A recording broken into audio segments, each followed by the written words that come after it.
Good day, everyone. This is Mrs. Marliza Kauntao, and I'm here to present to you and discuss to you quantitative research. So, ito yung milks natin sa ating practical research 2. For week 1 to 3, we will be discussing about the characteristics, strengths, weaknesses, kinds of quantitative research, yung importance niya across fields, and the different kinds of variables and their uses. While for week 4 to 5, ayan na, sunod-sunod na hanggang week 7 that you are going to write your research paper. For second quarter, ito naman ang gagawin nito. Actually, more of writing of your research paper na ang ating mga magiging discussion. Maybe I will just point out some things that you have to remember, things about the parts of a research paper. But aside from that, more of a writing of your research paper na tayo. So for our learning competency, we will be discussing this day the characteristics of a quantitative research data or research, at the same time, the strengths and weaknesses of a quantitative research. So this lady has been a very prominent person when we are dealing with research because according to her, aanhin ba ng farmers ang research? Sabi pa nga niya, aanhin ko ba yung research? Ako? Matalino akong tao, pero ayoko ng research, hindi ko maintindihan ang research. Sabi niya ganon. So, kayo, ano ba? Ano ba sa tingin nyo? Importante ba ang research? Para saan ba ang research? Ano ba ang purpose ng research paper o ng research? Di ba, imagine, 2 years lang kayo sa senior high, pero 3 research ang hahawakan nyo or ang inyong ipapasa. Una, qualitative research. Pangalawa, quantitative research. Tapos pangatlo, I. Di ba? Writing of your research paper. So, paano mo yun gagawin? Okay, ano ba ang purpose? If your answer will be about innovation, discovery, to make the lives of people easy, that is correct. Actually, there are a lot of purpose ng research paper. Kasi isang reason might be if ever there will no be research or we will stop research in senior high school, ang mangyayari is or even in college, ma-stuck tayo kung saan tayo ngayon. So, hindi na tayo magpa-progress. And we cannot be globally competitive. Diba? So, very important ang research. At the same time, from its simplest definition, research is looking for an answer to a query in a most logical and valid methods. From the word itself, you will search and research. Okay? Lagi naman ang research may problema na kailangan nating solusyonan. May problema na dapat nating bigyang sagot o kasagutan. Okay, why do we have to research? It is because we have to improve, 'di ba? Kaya nga improvement is really evident in us, 'di ba? Nga sabi nila, yung change, 'di ba? It doesn't change, 'di ba? Normal na ang change in our lives. So, we have to do it to improve or negate yung mga findings from previous work. Now, ano ba yung technical definition ng research? Research is using what we call relevant data to develop new knowledge and new insight into a problem. That is your technical definition. While for working definition, ang research kasi is looking at a problem and then using all your potential tools to arrive to a most valid conclusions. Okay. Alam nyo, ang research is not only about gathering of data and then hindi lang siya mag-gather ka ng data tapos ipoprove mo yung data like in experimental research or you will observe a data and then tell something to the people what you have discovered like for a descriptive research design. Hindi lang siya simpleng ganon. One good example would be about, for example, meron nga tayong mga fake news ngayon, di ba? So, how and what are we going to do to make a valid conclusion? Do we have to really believe that the Philippines in the time of Marcos is what they call the golden era of the Philippines? Is that true? So you have to search, you really have to research to say na totoo ba yon or hindi ba siya totoo. Okay, you have to gather your information, you have to gather your data to the most valid, reliable, and credible sources. And that is your research. So, what do you think might be the best definition of quantitative research without even having it defined to you at first?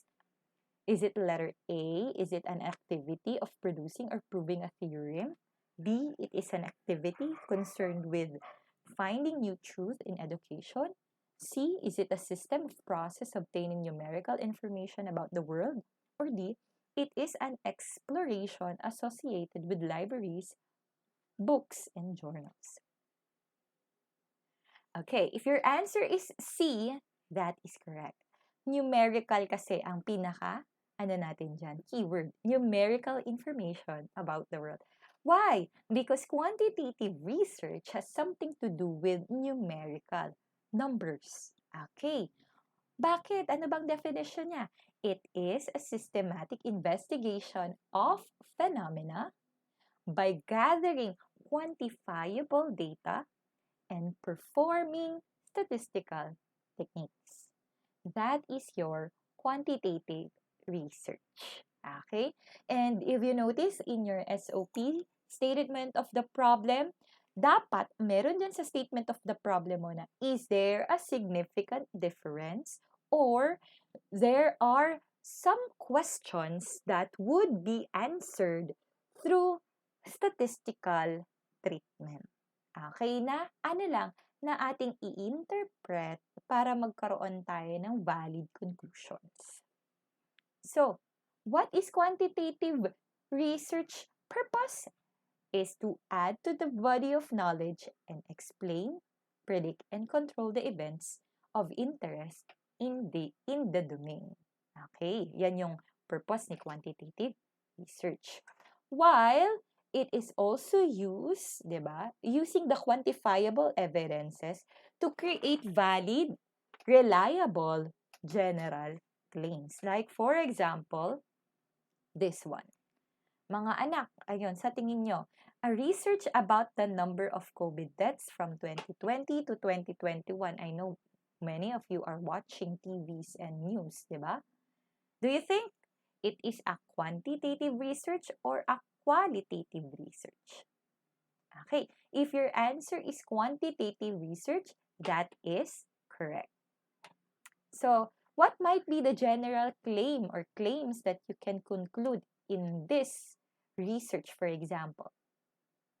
Okay, there is an increase in the number of COVID deaths from 2020 to 2021, just based on the numbers that we are watching on the TV. Very good. So, what is the overall goal of quantitative research?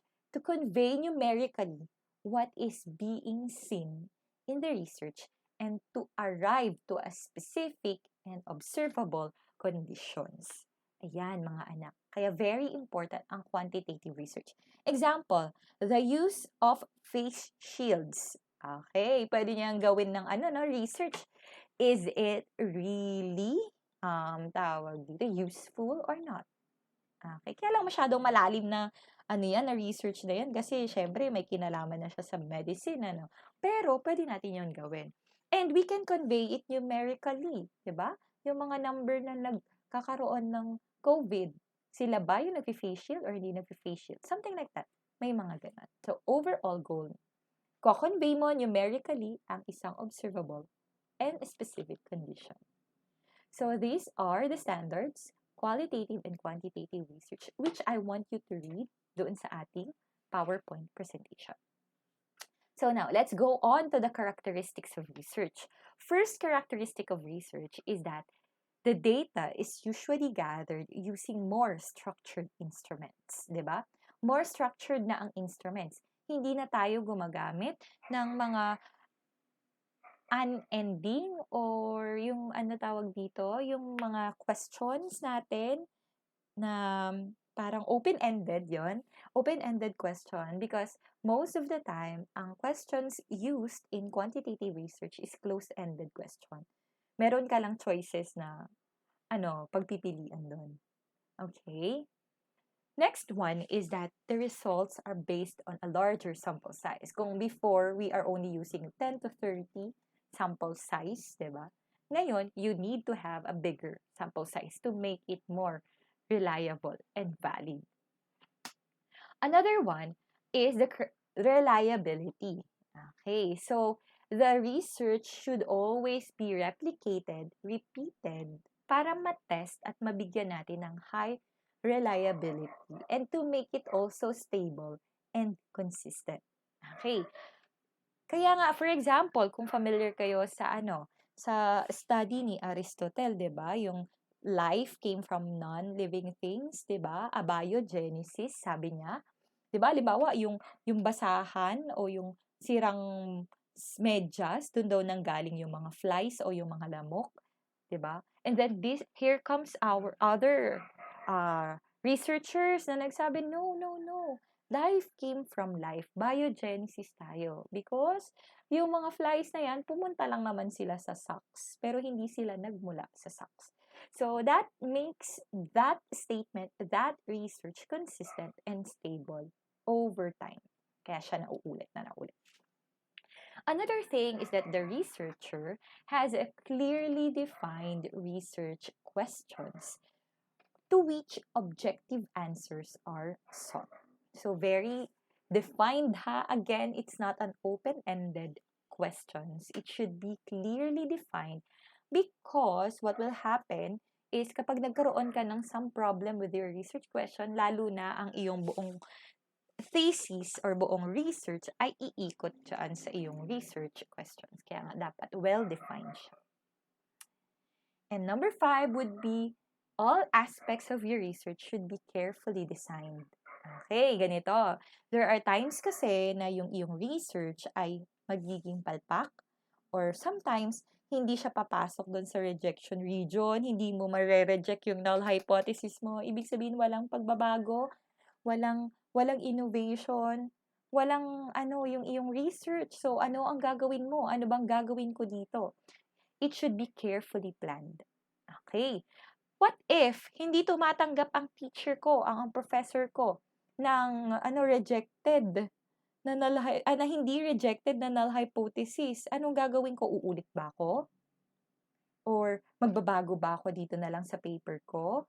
Isusut ko dun sa naging results ng aming research? Something like that. Everything should be well planned. Okay? Before you collect your data. And number 6 would be the data in form of numbers. Yes, because we need to have an unbiased results. Yan. Kasi pag numbers talaga, most of the time, unbiased results ang nagiging pinalalabasan. And 7 would be, yung project or research can be used to generate concepts more wisely. Ayan, kaya nga maganda din talaga ang research.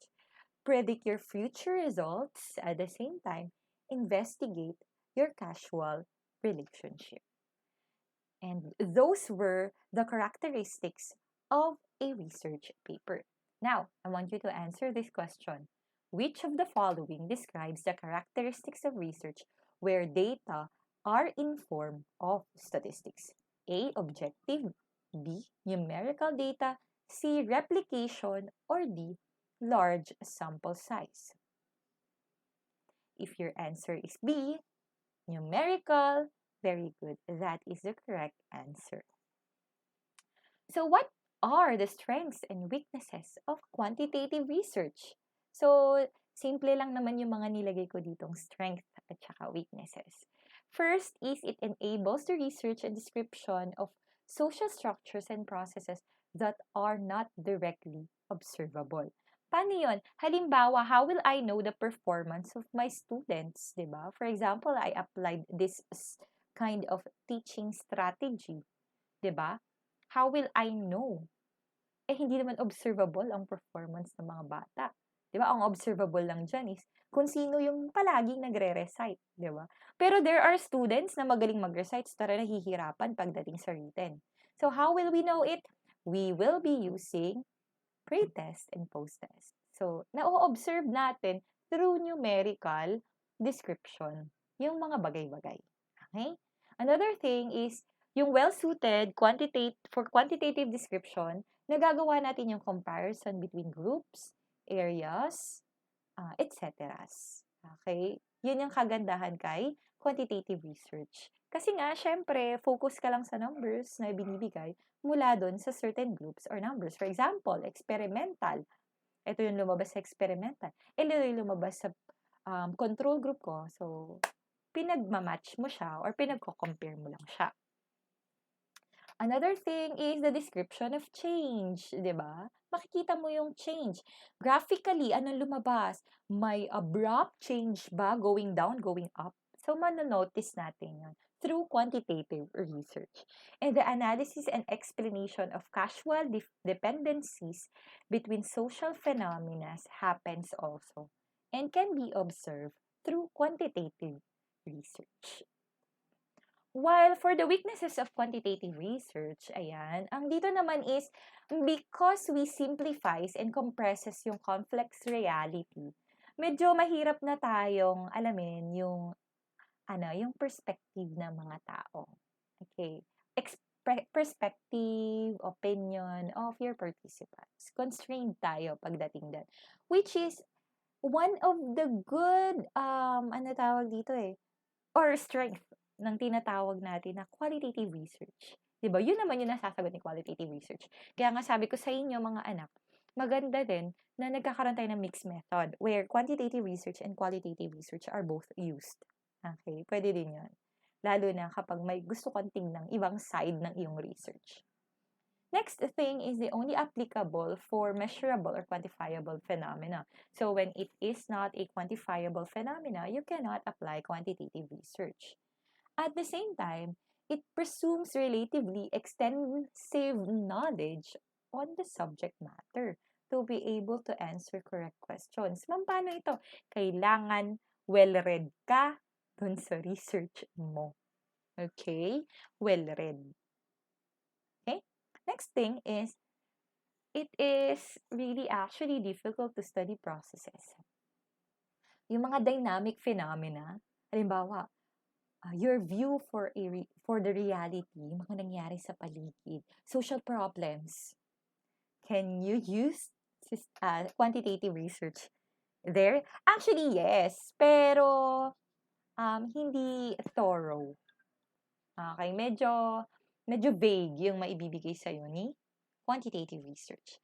Unlike pag ginamit mo dyan yung qualitative research, makikita mo din talaga. Ma-observe mo na maayos. And ito nga yung kanina ko pa sinasabi. Yung descriptions, opinions, suggestions ng iyong mga tawag dito, participants, medyo mahirap na siyang, yung meanings, medyo mahirap na siyang gamitan ng quantitative research. So, do you have any question? Clarification? Okay.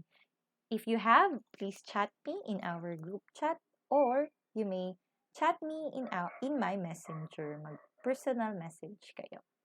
And here's our references. And for the asynchronous activity, I want you to create your 3 proposed research titles. Pero the more the merrier naman yan. Pwedeng mas marami. And formulate your statement of the problem on each topic that you created. Actually, I want you to also put the objectives para at least if ever you were asked about the objective of your title, you can answer the question. And that's it. See you again next meeting. Goodbye, everyone, and God bless.